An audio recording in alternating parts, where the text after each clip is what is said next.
समझे हुए, आइए गले मिलते हैं। रुकिए, पहले ये बताइए 3 लाख रुपए देने का जो आपने वादा किया था वो है कहाँ? मैंने कुल मिलाकर 1 लाख का ही जुगाड़ कर पाया हूँ, कृपया करके मुझे माफ कर दे।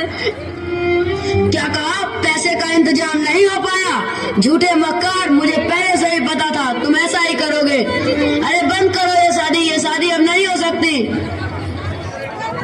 खुदा के लिए ऐसा मत करिए, मैं आपसे हाथ जोड़कर विनती करता हूँ। अब इस पगड़ी की इज्जत आपके हाथों में। ठीक है, लेकिन मेरी एक शर्त है, अगले 10 दिनों में आपको 2 लाख रुपए का इंतजाम करना होगा। सुना? कितने दिनों में?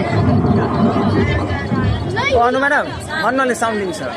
घोड़े की तरह सिर मत हिलाइए। कितने दिनों में? 10 दिनों में।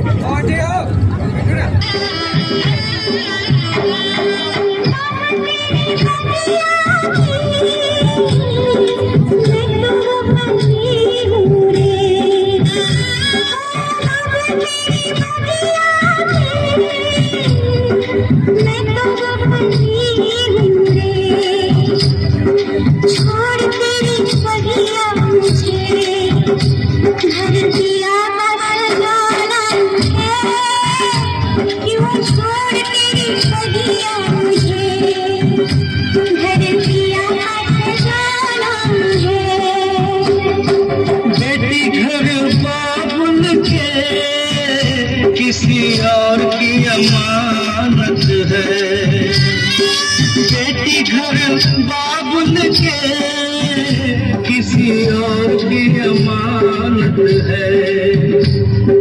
दस्तूर दुनिया का हम सबको निभाना है।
भर के बांध के रखी हो बिटिया हो प्यार में, बिटिया हो प्यार में। नजरा के छैया में हमरा के रखी हो, अपना से दूर हमके कबो न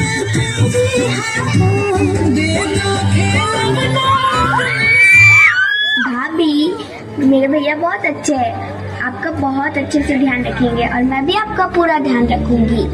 आपको अपने घर की याद नहीं आने दूंगी। अच्छा ठीक है, मैं चलती हूँ।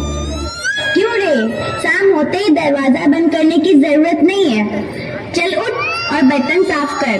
और हाँ सुन, आज 15 दिन हो चुके हैं, अभी तक पैसे नहीं मिले।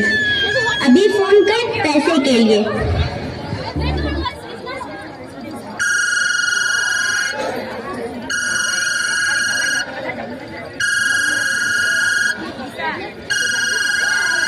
कैसी हो आप? मैं ठीक हूँ बेटा।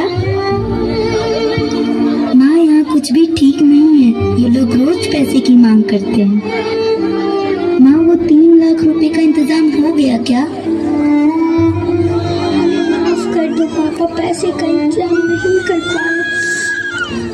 तुम तो जानती हो ना, अब हमारे पास कुछ नहीं बचा है, सब कुछ किरपी पे है। हो सके तो मुझे माफ कर देना। माँ प्लीज आप मत रोइए, सब ठीक हो जाएगा। अब मैं फोन रखती हूँ, आप अपना ध्यान रखना।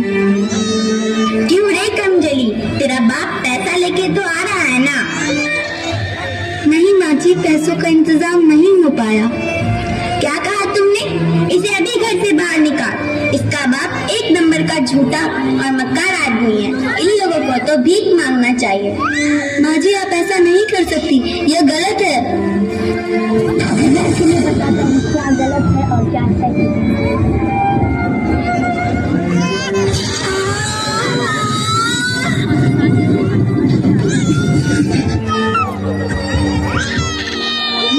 भाभी, क्या हुआ भाभी? उठिए भाभी।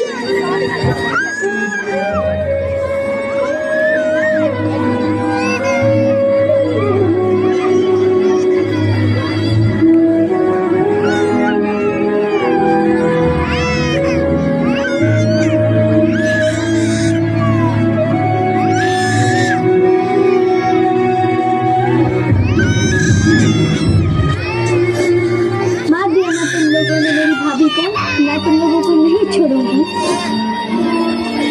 Hello police station.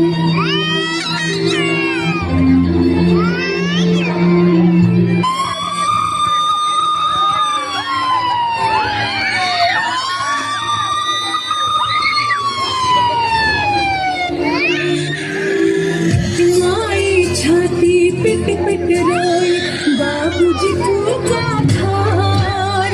माई छाती पिट पिट रोई, बाबूजी को क्या खार। सास ससुर ननदी दिन मिली, हमें जिंदा जान। दरोगा जी करी गिरफ्तार, दहेज काला भी मोर ससुरार। दरोगा जी करी गिरफ्तार, दहेज काला भी मोर ससुरार। माई छाती पिट पिट रोई, बाबूजी को बाहर। माई छाती पिट पिट रोई, बाबूजी को बाहर।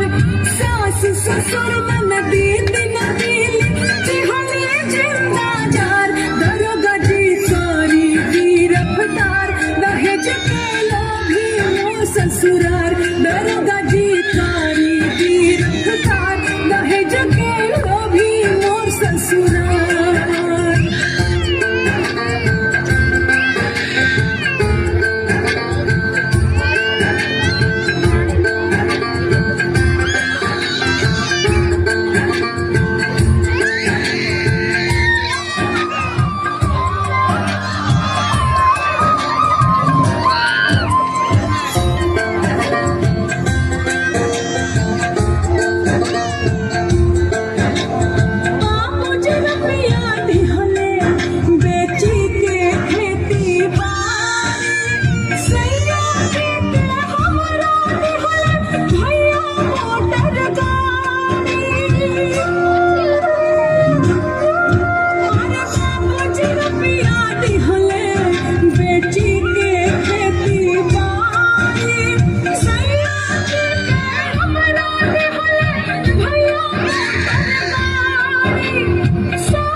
दरोगा जी करी गिरफ्तार, दहेज काला भी मोर ससुरार। दरोगा जी करी गिरफ्तार, दहेज काला भी मोर ससुरार।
लोभी मोर